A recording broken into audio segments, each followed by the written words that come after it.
akkam jirta mootummaa dhufnee akkasin dubbifnee fi karra keenuuf hin bantu akka namoota kaanii dhoksaan keenuuf hin galtu bilbilee si gaafachuu fi bilbila eessaa fuunaa dukkana keessa teenyee yoo si qaqqabeef jennee xala'aa barreessina mi'ati akka madaraa nuti nagaadha jirra bakkuma tinu keessi ramacii walakkaarra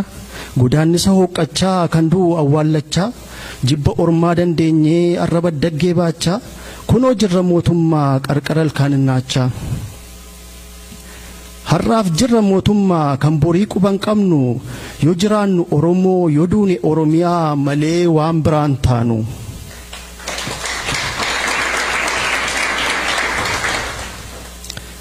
gurraacha fannee teenyee gadda keetuu gaddinu kan keenya jennee tola keessiif gammannu biyyarraa adda muramnee biyyaan mana hidhaa taane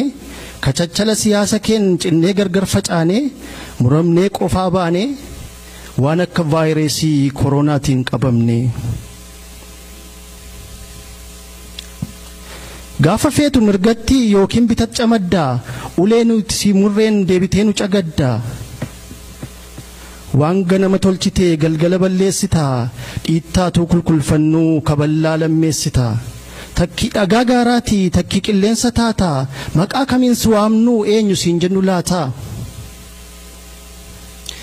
hidhati keenyaaf kan kee gara kamiin nu geessaa guutuu bishaanii kutee gurdummoon nu ceesisaa moo harkaaf miilla nu xaxee galaana nu nyaachisaa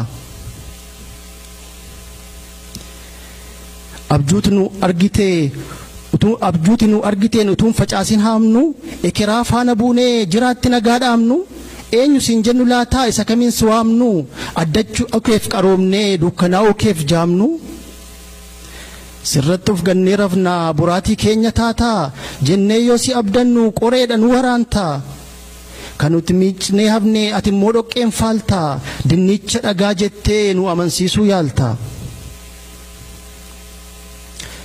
waanuma qottee awwaalte baasuuf yoo lafa haatu qarriffaa rakkoo gidduutti si abdachuun hin taatu gola yoo jennu bakkee yoo jennu gola eenyu jennee si waamnu maqaa kamtu siif tola qamadii keenya laannee inkirdaada fudhachaa gaagura hiine keessaa gagaaf jiisaa murachaa dhaabaa keenya gurgurree dhaabannee lafa gabaa arjoomnee maqaa badaa tollee galata dhabaa okkotee gaaffii baannee barmeelaan dhibboo qabannee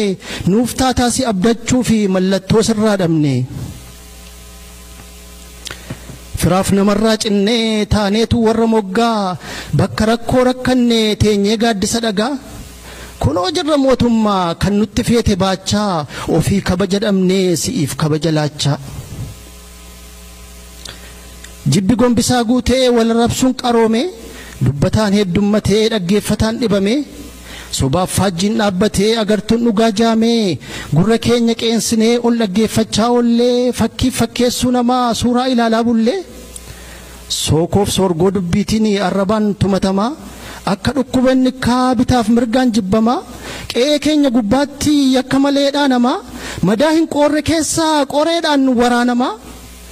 obsaan warroomu jennee kunoo jirra mootummaa obsaan matabbaa baannee lafa gabaa qubannee hamma namaa hubanne garaan keenyatu beekuu akka wali namanne cina bishaanii teenyee sagal waliif kakanne adaraan fira godhaaree kan garaan gochuu dide walaman argii jenne kakadhuu maaltu fide kan amanaa keenya nyaatte mootummaa akkam jirtaa gaafa ormaan dhaanamnu gubbaa teessee ilaaltaa utuu seerri muramuu seerri lafan qabanne utuma ati ilaaltu nama meeqa kan dhabne bitaaf mirgaan dhiibamne akka maasii hiyyeessaa sangaa abbaan gaafa cabse silaa ormi jajaamsa egaan mootummaa jirraa kanati jette amanne lubbuu keenya qabsiifnee bidiruu cabaa yaamne waraabotti daamnee ollaan waan isaa teenyee hunda saayyuu dandeenyee nuti nagaadha jirra ati akkam mootummaa haasaan dammaa kan garaa taa'u nagaa kee haadha ormaa nuti ofii nagaa dhabnee nagaa kee si gaafannaa akkam jirta mootummaa